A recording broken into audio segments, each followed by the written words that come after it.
Hey everybody, Arden here, and it's my favorite time of the week because I get to talk to you. I just remember like when I was an up and coming singer, and it can feel like really isolating and lonely sometimes. You feel like you're the only one like pushing this giant boulder up the mountain. And so I love being able to come in here with you guys and be able to talk and share the things that I've learned over the years that have made a huge difference to me and that make a huge difference for the singers in my programs. So I'm glad you're here. So today we're going to talk about something that I think is a huge source of sort of anxiety and worry amongst those of you who are really going for a professional career, or you're sort of at that point of like, am I going to really go big with this? Am I going to take it from being that sort of,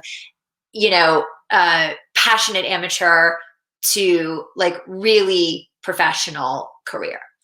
And that fear is, how do I stay the course? How do I have a long career?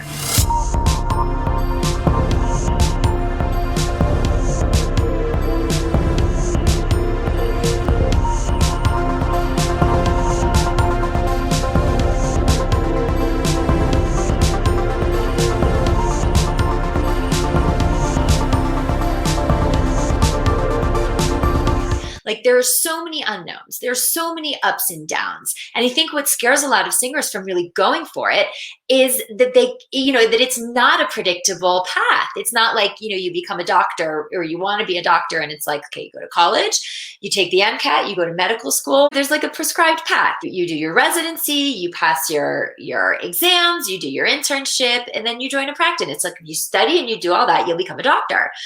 And it's not so linear for singers. There's so many unknowns. And so what I want to talk about today is how to stay the course.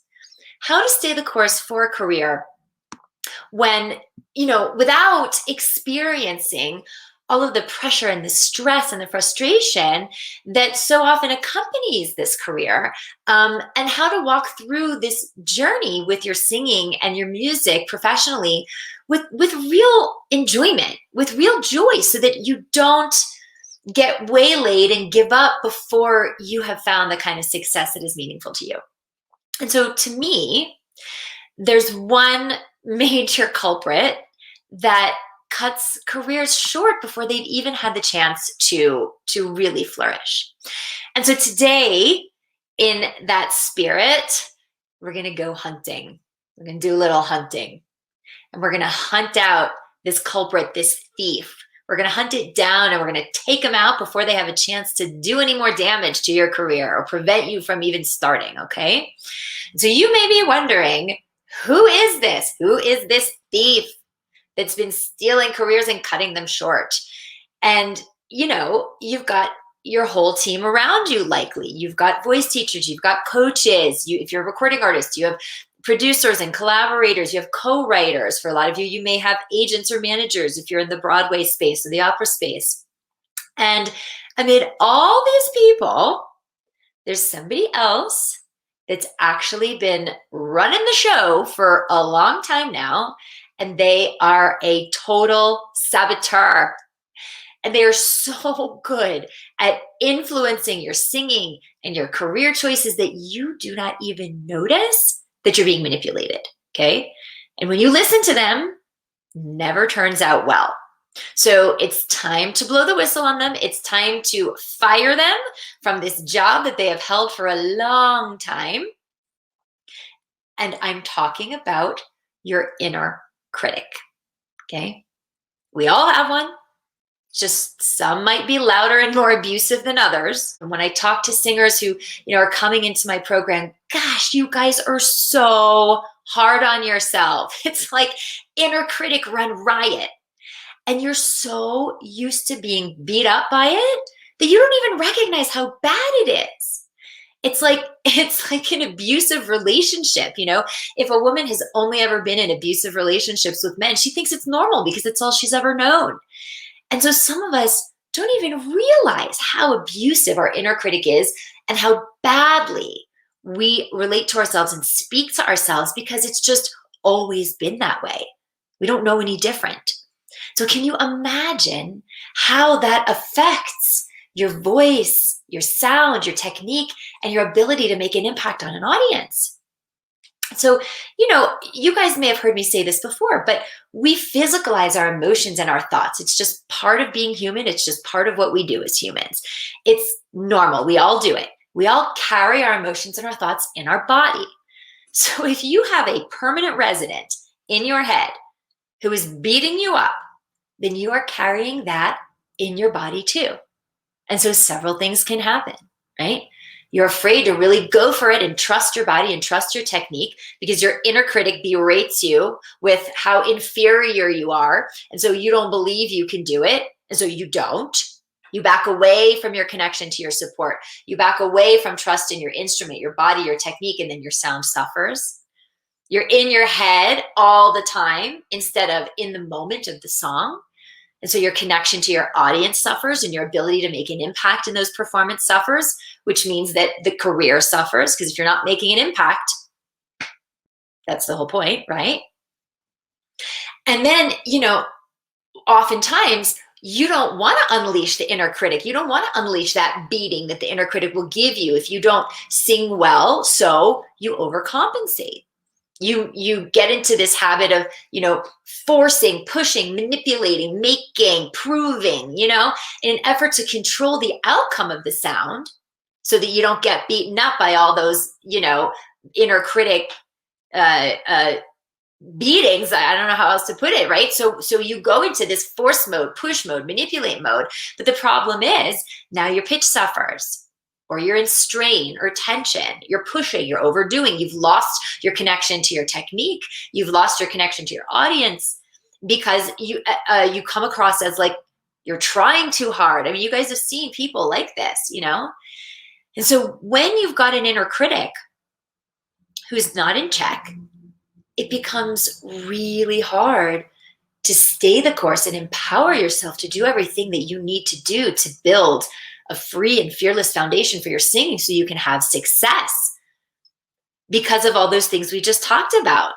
The inner critic makes it really impossible to keep showing up because everything becomes proving, forcing, pushing, and then you get worse results, which cause you to beat yourself up even more, which cause you to go into all of those reactions of pushing, forcing, manipulating, lack of trust, lack of impact, which then cause the career to suffer even more, which makes you feel even more less than. The inner critic beats you up even more. And you're in this loop. You're in this negative feedback loop, in this cycle. And so how could you stay the course with that inner critic who is constantly sabotaging you? It's impossible. The only way to move forward powerfully is you got to fire that inner critic. Okay? We do this in my intensive where I have my students in the intensive write actual termination letters to their inner critic, and I'll have them give them a name. One of my students, I love him. He named his dickhead. So he's writing a letter. Dear dickhead, your position has been eliminated. We are taking the company in a different direction and we no longer need your services. They are no longer the direction that we want to go in this company. You see how it goes. You've got to fire that inner critic in order to align with the voice of your truth, with the voice of your awareness, with the voice of your highest and best self, your true self. And so the true self, it's aligned with compassion for you, for others. It can, your awareness, your true self, it has the ability to look inwards at your insecurities with honesty and courage and acceptance. And it allows you to be vulnerable and take risks because it doesn't judge. If you have this thing that's constantly judging, you're not going to be putting yourself out there for all the reasons we just talked about. But the true self, it knows, it understands that you are perfectly imperfect, just the way you are. And so it is this unconditionally loving, accepting, supportive presence. And its presence is there for you to tap into at all times. So when you're in insecurity, when you're in self-doubt or shame for all the ways that you perceive that you are inadequate, that you are not good enough, please know that it is not your true self that's talking. It's just the ego mind in the form of that piece of shit inner critic, that stinking thinking, that inner critic thinking that it can scare you into not failing at your passion, at your job, at your relationship, whatever it may be, okay? When you hear that voice that's beating you up, it is not your true self. It is just your inner critic trying to motivate you with the stick instead of the carrot. If I beat you up enough, then you won't fail, okay? But the thing is, this ego mind, it's so terrified of failing. That's the thing it is the most terrified of. And so the ego mind has created this inner critic as a means of protection. It thinks if it beats you up enough and it scares you enough, it will protect you from failing at whatever these things are that you want the most. But we all know how well that works out. It never works because it keeps you in that cycle of fear and sabotaging what you really want. So we got to fire it. We got to fire that inner critic. And it's going to try to come back. It doesn't like being fired. It's very used to this high position that it has held in your mind for a long time. But when it does try to come back, you get to detach from it. And you get to laugh at it. Ha ha ha ha, inner critic. Oh my God, you're so predictable. You're so predictable. Didn't I fire you a month ago? Didn't we fire you? Remember that? Right. And with that detachment, you create some space. And then awareness and ego mind are not intermixed. And with that space, you get to realign with the true self, the self that's witnessing the inner critic rather than buying into it. And when you align with your true self, you listen to that voice. That's the voice of your uniqueness, of your power, of your possibility, of your vulnerability, of all the things that make you an amazing performer. But it's a practice.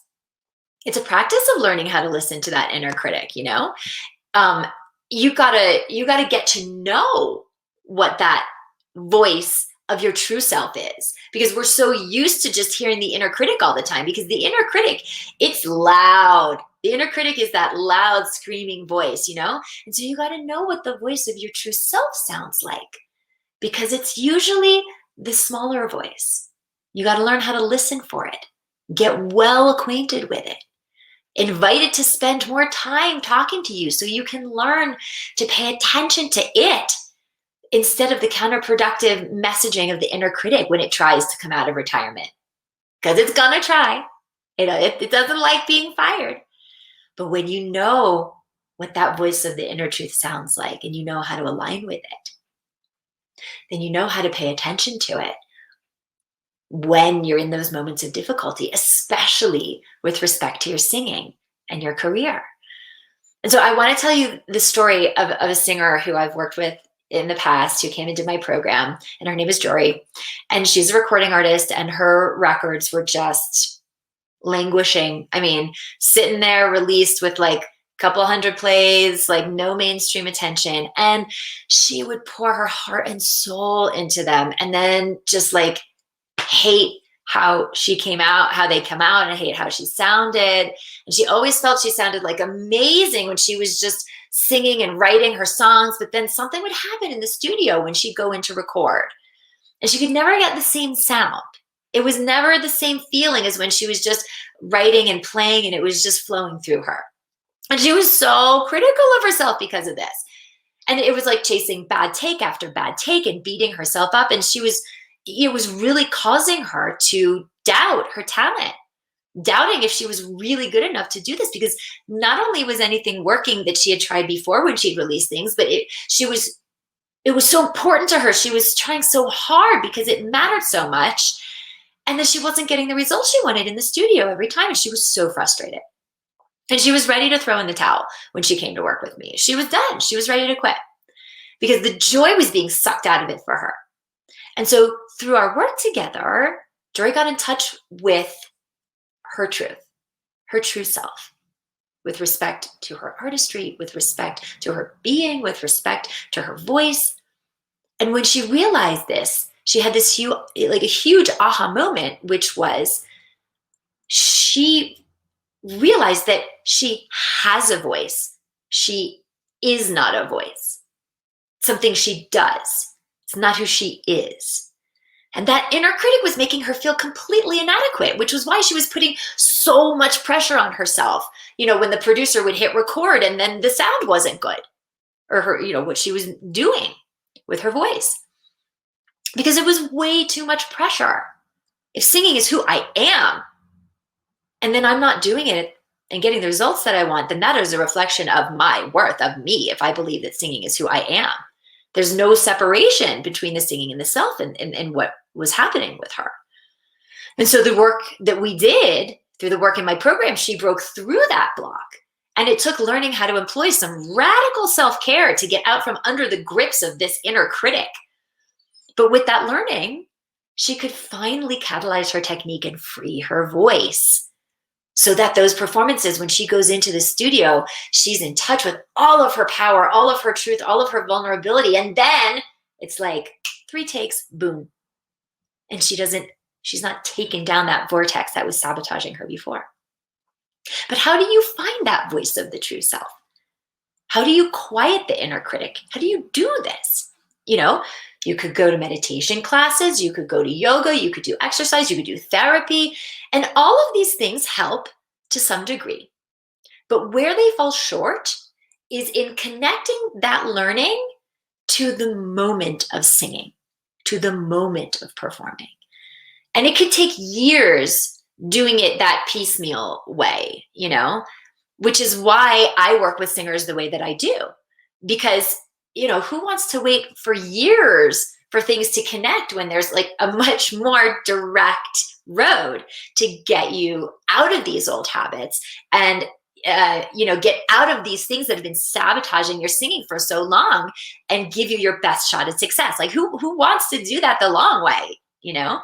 So if you're done doing it piecemeal and you want direct guidance and actionable tools to be able to sing in a way that builds the best foundation upon which to stack success, then I invite you to book a call with me, because I want you guys to know that there's another way. And I'm shouting about it from the rooftops because so many of you are suffering with inner critic, with sabotaging things that you don't even realize. So the call is totally free. I'm here to support you. We're going to talk for about 45 minutes and you're going to get clarity on what's going on up here right now, like your current mindset around your singing, how it's affecting your technique and your sound and the ability for you to create the success that you want with it, you know? And plus I understand that you might want my help to transform your singing and your career. So if so, we can discuss that too. We can see if it's a good fit for both of us. And if not, that's fine too. There's still so much clarity you're going to get on this call. So this is the link if you're interested to book a call. Don't be shy. It's go.oneshub.com/Arden_schedule_call.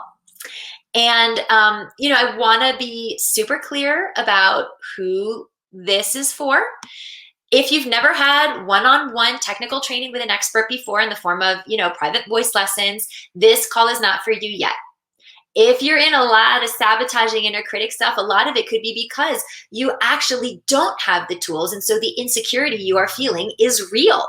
It's not just stupid fear sabotaging you. It is real because you do not have reliable tools yet, just in the form of a basic vocal technique that any voice teacher worth their salt can give you. So go get that first. And this is a great time to do it. All the best teachers in the world, we're all online. You can take with anybody, anywhere. It's no longer an excuse that you live somewhere that doesn't have good voice teachers.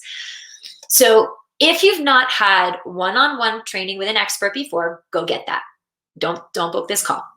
But if you have had one-on-one training and you've been, you know, in voice lessons for years and you've done workshops and you're out there, you're recording, you're auditioning, you're hustling to make this happen, and you just realize that like it's not happening as fast as you would like or at the level that you would like, and you're frustrated, now we're talking book a call. We're going to get you sorted because we got to understand what's going on in the mindset, the things that are sabotaging you from making that best sound, from allowing you to really show up and make an impact in your recordings, your performances, your auditions.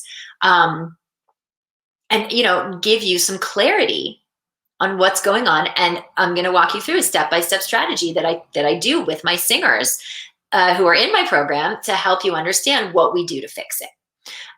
So don't be shy. Go ahead, book a call. What have you got to lose? It's free. And I want you guys to understand that there is a better way to train. And so we're going to get under the hood and we're going to get some clarity on, what's not working, and then discuss how you go from where you are right now to where you want to be. So I really look forward to talking to those of you who, get over the hump and book the call so we can chat and get you sorted. And for those of you who are not yet at this point, I really encourage you to examine why you haven't invested in that kind of training yet, why you haven't put your time and your energy and your resource to doing that. If singing is the thing that you were put on this planet to do, then don't waste another minute. Go get that training or book a call with me. I will see you here next week on some other topic that I decide to expound on as I do. So have a wonderful week. Book a call with me if that's something that you want to learn more about, and I will see you next time. Bye. Hey guys, thanks for tuning into today's episode.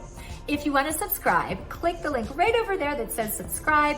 And if you want to book a breakthrough session with me, which you absolutely should do, then click the link right over here that says book a call to schedule an appointment to speak with us. I'll see you on the next episode.